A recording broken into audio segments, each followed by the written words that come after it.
Hi, welcome back to General Chemistry 1. I'm Dr. Fang Xu. Today in this video, we're going to talk about octet rule, how to use that and write a correct Lewis structure. So what is octet rule? Octet rule means when atoms bond, they lose, gain, or share valence electrons to attain a filled outer level of 8 electrons. In other words, when we have a compound or molecule, for example, here, when we have the carbon tetrachloride, each of them will have 8 valence electrons around it. Okay, the shared electrons will be counted twice. And if we replace the shared electrons as bonds, then the carbon, chlorine, all of them have a single bond between them, the bond corresponding to 2 electrons. So the total valence electrons of carbon tetrachloride is 4 valence electrons from carbon. And for chlorine, each of the chlorine has 7 valence electrons. We have 4 chlorines. So altogether, we have 32 valence electrons. We have 5 atoms together. If each atom will have 8 electrons, 5 times 8, that equals to 40. So the 32 valence electrons are not enough. By sharing electrons, by forming these chemical bonds, some of the electrons can be counted twice. So now we have carbon that has 8 electrons, 4 single bonds, and also chlorine has 8 electrons too, 6 valence electrons by itself, and 1 chemical bond, 1 single chemical bond. And also when we form this ionic compound, in this case, sodium chloride, like the case before, the total valence electrons of sodium chloride is 1 plus 7 in the periodic table. That equals to 8. And this is Lewis structure formed by lose or gain electrons. Sodium lose electrons, so it's now a plus, and chlorine gain 1 more electrons, now it's a negative. For sodium, it loses its only valence electrons, but now the 8 electrons from second shell, the 2s2, 2p6 electrons of sodium plus are now exposed. So it still has 8 electrons around it. It's just not the original valence electrons. Okay, but for chlorine, it gains 1 more electrons. Now it has 8 electrons. So in both cases, both of the molecules, all of the atoms inside of these molecules have 8 electrons around it, and it's stable, and it's called octet rule. Okay, so with the octet rule, we can draw a Lewis structure for molecules. There are 2 different methods I would like to discuss in this video. The first method is a method described in a textbook. So I call that the method to distribute valence electrons. For example, if we would like to draw a Lewis structure of CO2, okay, so step 1 for the method 1, distribute valence electrons, the step 1 is to lay out the structure. So usually we put the least number of atoms in the center, or carbon in the center. So in this case, there's only 1 carbon and 2 oxygens. There are less carbon than oxygen, so we put carbon in the center. Okay, lay out the center, carbon in the center, then oxygen on both sides. Step 2 is to calculate the total valence electrons of all of these atoms. So as a reminder, for main group atom, the number of valence electrons equals to the group number before A. Okay, so oxygen is a 6A group element. The valence electron for oxygen is 6. For carbon is a 4A element. So the valence electron for carbon is 4. In total, we have 4 plus 6 times 2, that equals to 16 valence electrons. Step 3 is to draw a single bond between each center and surrounding atom. Okay, so then we draw a single bond. There is a bond between oxygen and carbon on the left, and there is also a bond between oxygen and carbon on the right. Then step 4 is to calculate the remaining valence electrons. And in this case, as a reminder, a single bond equals to 2 valence electrons. So now we have 2 single bonds, so we used up 4 valence electrons. The leftover electrons is 16 minus 4, that equals to 12 valence electrons. Step 5, assign remaining valence electrons in surrounding atoms following the octet rules. Not only the first start with the surrounding atoms, if you have still left over, we move on to the central atom. Okay, so in this case, we want to have each atom have 8 electrons around it. right? So for the left and right oxygen, it already has a single bond that corresponding to 2 electrons. So we want to put 6 electrons around it on the left oxygen and also on the right oxygen. Then in total, we used up 12 electrons that's corresponding to, that equals to the remaining 12 electrons. So we used up all the electrons. Looks like we're good to go. But really, so then step 6 is a very important one. Check the Lewis structure by formal charges. All the formal charges should be closer to 0. Okay, 0 plus 1 or minus 1.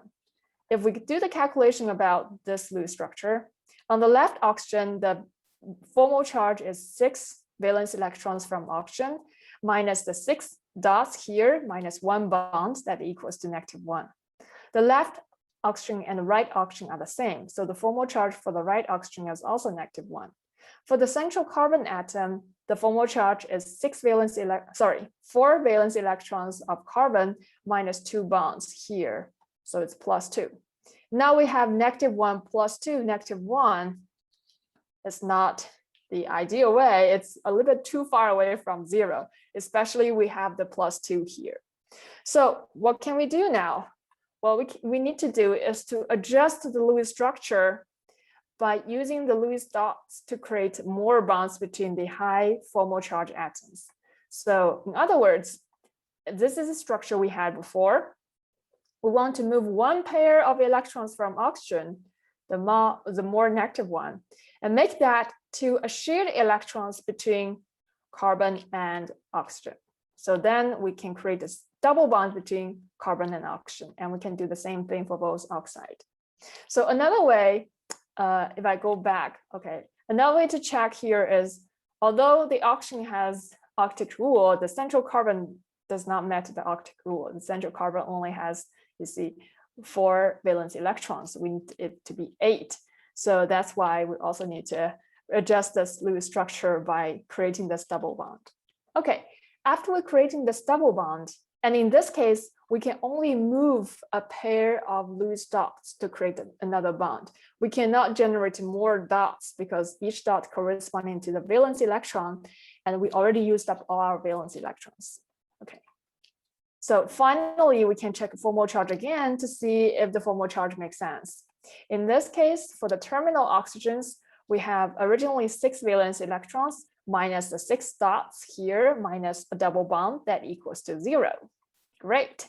And for the central carbon, it has 4 valence electrons and then minus 4 bonds, two double bonds here. So that also equals to 0. All atoms have a formal charge of 0. So that's good. It's a correct Lewis structure and we are done. Yeah. If when you do the manipulation of the formal charge of the Lewis dots and you check with the structure with the formal charge again, you feel like you still need to do some adjustment, you need to repeat the step 7 and 8 once more or twice more until you reach the formal charge that is close to 0. All right, so this is the method described in the textbook. I call that distribute valence electrons. There's another method. I think I'll just introduce to you anyway. Maybe you'll like it better. The second method to draw a Lewis structure for molecules are called, I named that, you draw Lewis structure of molecules from Lewis dot structure of atoms. So let's see how it works. Step 1, of course, to draw the Lewis dot structure of all atoms in this species, in this molecule, CO2. So remember, in this case, we need to identify how many valence electrons are there for each atom. And for the Lewis dot structure, there are only 4 different directions, and each direction can hold up to 2 electrons. So for oxygen hits 6A group. So it has 6 valence electrons, 6 dots. So you will have 2 dots in pairs and 2 dots in one of the direction. So when we draw this Lewis dot structure around the atom, these valence electrons also want to occupy as many directions as possible. So we have 2 unpaired electrons instead of 3 in total, 3 pairs of electrons. Okay, so besides oxygen, we also have carbon, and carbon is in the 4A group. There are 4 Lewis dots and want to occupy as many directions as possible, occupy all of the 4 directions. And again, we have an oxygen. So when we write out this dot structure of atoms, we kind of follow the same rule that the smaller number of atoms will be put in the center, or carbon will be put in the center, and then other atoms are surrounding it. Okay, after we see the Lewis dot structure of atoms, the step 2 is to pair up lone electrons. So you can see the oxygen has 2 lone electrons, and it's going to bind with carbon. So the oxygen, this lone electron from oxygen can pair with the lone electron of carbon, and we have another lone electron from oxygen pair with another lone electron of carbon. You can do the same thing for the oxygen on the right. Pair up all the lone electrons. So there's no more lone electrons, and you will have a structure like this. Oxygen with 2 pairs of electrons on its side, for its own, and then there are 4 shared electrons between oxygen and carbon. Each of them contribute 2. And the same thing with between carbon and the other oxygen on the right. Step 3 is to replace each pair of shared electrons as a bond. So in this case, there are 2 pairs of shared electrons between each carbon and oxygen. So we replace that with a double bond between each carbon and oxygen. Okay, we have double bond on both sides of this carbon. Then finally, we can check the Lewis structure by formal charges like before. So as you can see, the structure is the same as a good Lewis structure we had before. So I'm not going to calculate the formal charge here again, but all of them, oxygen, carbon, and oxygen here, have a formal charge of 0. And if you need, you can tune the Lewis structure again to optimize the formal charge. But since now we already have all 0 formal charges, we're good to go. All right. Method 1 and method 2, they are both good methods. It's up to you, your personal preference, to see which one fits you better. So let's take a few practices. Draw the Lewis structure of IBr2+. You can take out scratch sheet and pause the video and try to draw the Lewis structure by yourself.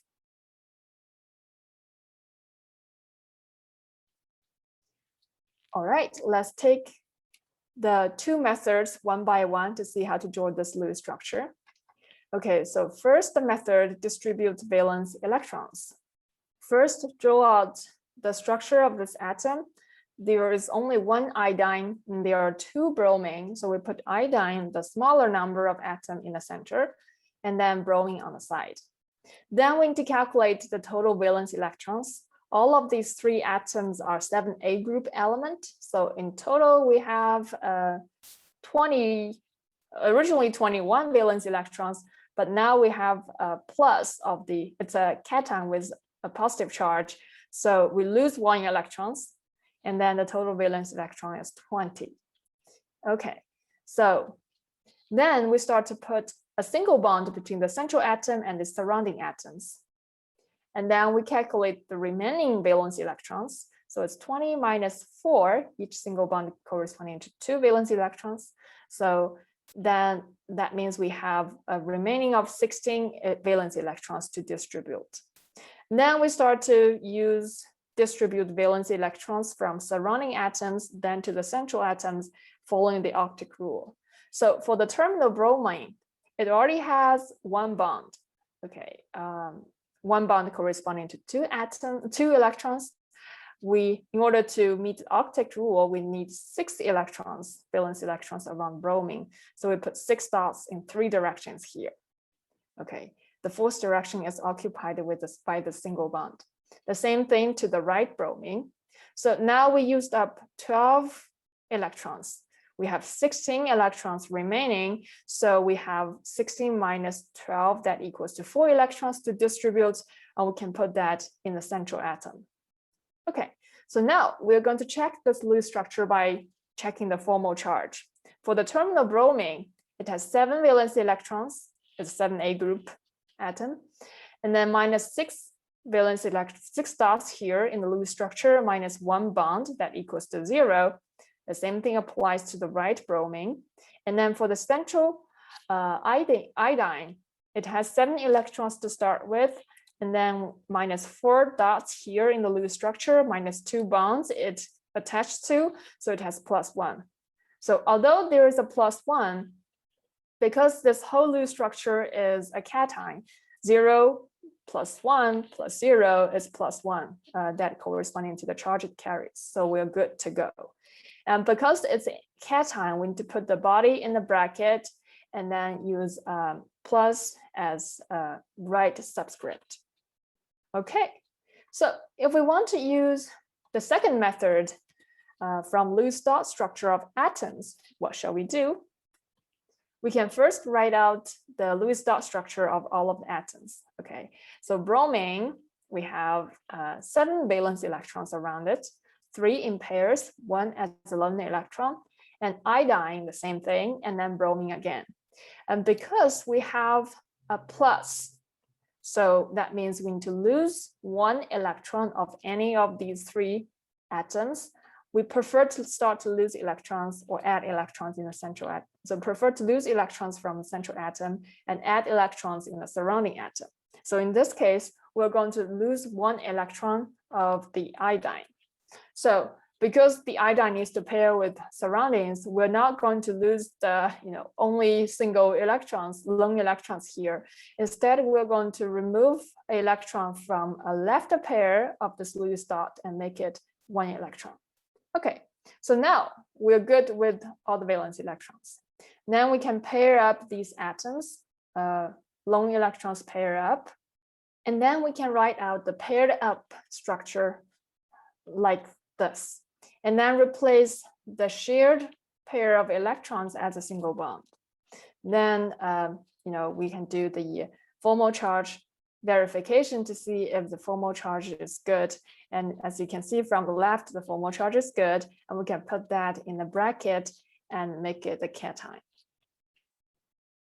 All right, this is the end of this video, and I'll see you next time.